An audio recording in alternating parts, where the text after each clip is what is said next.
Halo, ketemu lagi dengan saya di kuliah manajemen proyek tentang network diagram. Kali ini saya akan melanjutkan penjelasan tentang PERT atau Project Evaluation and Review Technique. Pada prosedur penjadwalan yang pernah kita pelajari, CPM, ataupun nanti yang akan kita lanjutkan adalah PDM, durasi diasumsikan diketahui dengan pasti sehingga mereka cuma menggunakan single duration estimation. Dalam kenyataannya, prosedur penjadwalan itu pasti melalui proses estimasi, di mana estimasi pasti mengandung unsur ketidakpastian.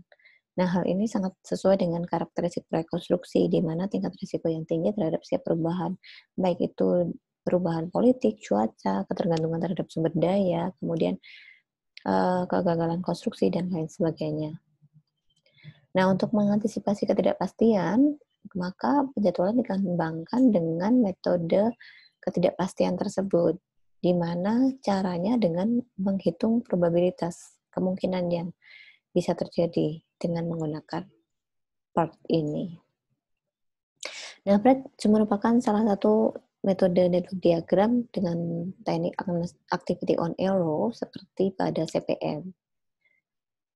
Nah, ada 3 durasi kegiatan dalam PERT. Yang pertama adalah optimistic estimate atau TO, di mana durasi yang dibutuhkan untuk menyelesaikan suatu kegiatan jika segala sesuatunya berjalan dengan sangat baik. Yang kedua adalah pessimistic estimate atau TP, di mana durasi yang dibutuhkan untuk menyelesaikan suatu kegiatan jika segala sesuatunya tidak berjalan sesuai dengan harapan atau tidak mendukung. Nah, yang ketiga adalah most likely estimate atau TM, di mana durasi yang dibutuhkan untuk menyelesaikan suatu kegiatan di antara kedua durasi di atas, atau durasi optimistik dan pesimistik, atau dikenal dengan medium duration. Sehingga biasanya untuk CPM dan PDM, mereka menggunakan TM sebagai durasi estimasi mereka. Nah, kalau masih ingat untuk menghitung probabilitas, maka perlu kita hitung TE-nya atau T efektif atau durasi efektifnya. Dari T optimistik ditambah 4T most likely ditambah T pesimistik dibagi dengan 6. Nah, standar deviasi kegiatan atau D itu dihitung dari T pesimistik dikurangi T optimistik dibagi dengan 6. Nah, untuk varian kegiatan, kita tahu hubungan varian dengan standar deviasi itu adalah merupakan varian adalah kuadrat standar deviasi, sehingga V adalah D kuadrat. Nah, tadi ada deviasi kegiatan, ini deviasi kejadian, merupakan akar dari varians. Varians yang seperti apa? Kalau varians kejadian event, itu merupakan sigma dari VCP, di mana VCP ini merupakan tas varians dari kegiatan kritis yang mendahului kegiatan. Oke, kita lihat di contoh. Pernah ingat distribusi normal? Bentuknya seperti lonceng, di mana kedua ujung kurva semakin mendekati sumbu absisnya, tetapi tidak pernah memotong atau asimptosis. Luas daerah di bawah kurvanya adalah 1, dan kalau dipotong menjadi 2, sebelah kiri 50, sebelah kanan 50. Inilah bentuk kurva normal, di mana dia mempertimbangkan standar deviasinya, gitu kan.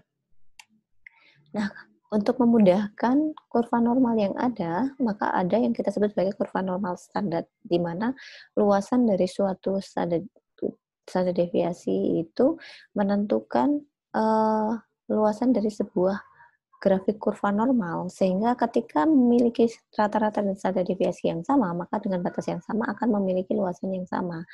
Dengan apa? Dengan melihat dari tabel dan menentukan nilai Z-nya. Z merupakan X dikurangi rata-rata, dikurangi standar deviasi. Nah, analisis probabilitas contohnya begini. Diketahui X berdistribusi normal dengan mu atau rata-ratanya 30 dan standar deviasi atau tau-nya 5. Berapa peluang X bernilai antara 20 dan 35?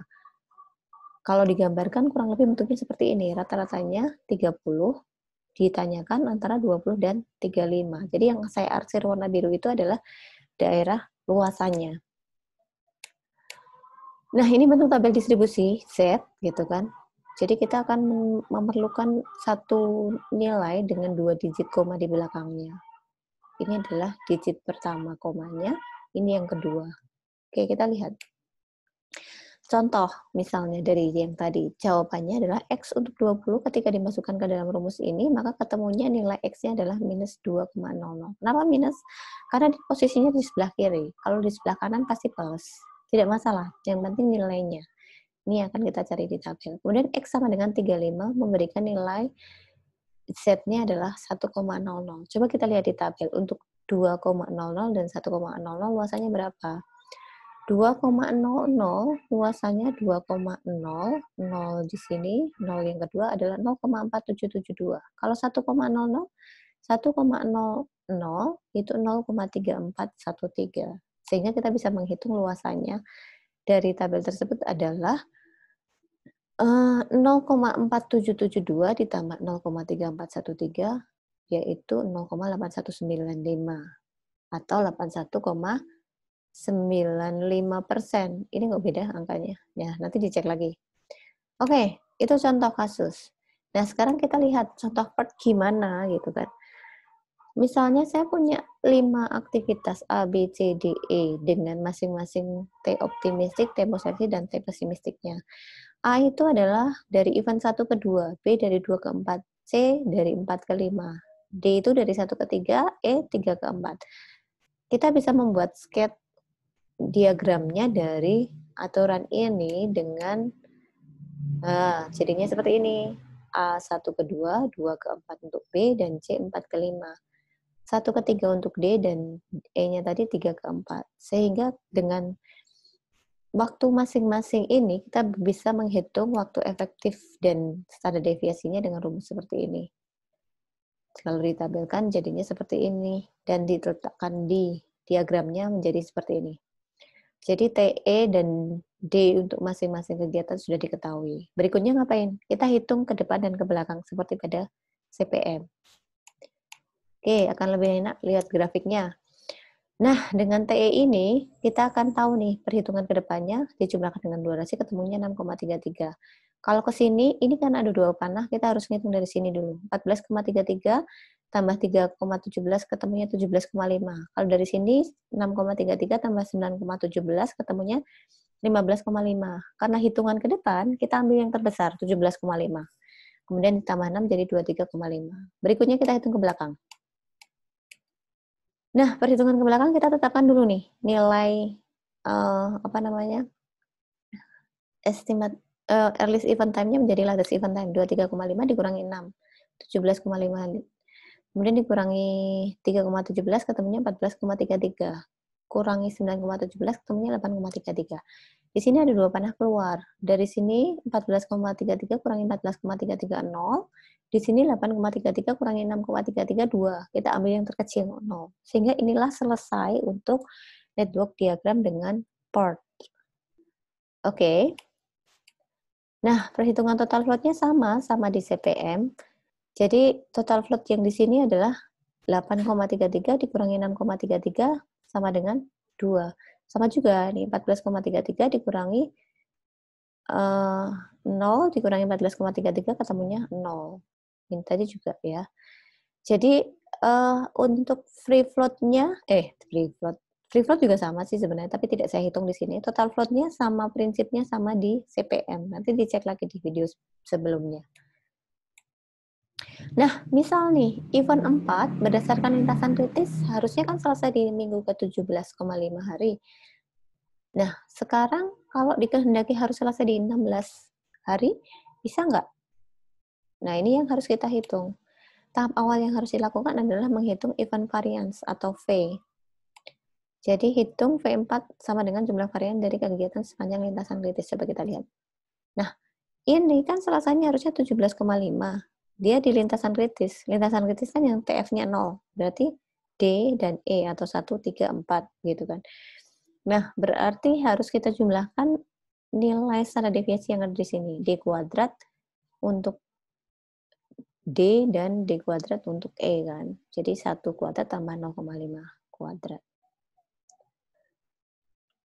Sehingga ketemu nilai variansinya adalah 1,25. Nilai standar deviasinya, karena kita untuk menghitung nilai Z kan butuhnya standar deviasi. Kita akarkan aja, 1,25 sama dengan 1,1. Nah, tentukan perbedaan antara waktu penyelesaian yang dikehendaki dengan early event time. Berdasarkan formula Z tadi, jadi ini TX-nya 16, TE-nya itu tadi diminta, rata-ratanya kan 17,5. D-nya ketemu 1,1, sehingga ketemu nilai Z-nya adalah 1,4. Minus, sekarang posisinya di sebelah kiri. Nah, kalau digambarkan kurang lebih, yang luasannya adalah yang di sini nih. Sehingga dengan nilai Z minus 1,4 didapat luasannya adalah 0,4192 dari tabel. Tabel yang mana? Jadi 1,40. Nah, ini tabel yang harus kita cari untuk nilai Z-nya. Tadi ketemunya 1,40, berarti nilainya 41,92. Jadi 41,92 itu adalah luasan antara 16 dengan 17,5.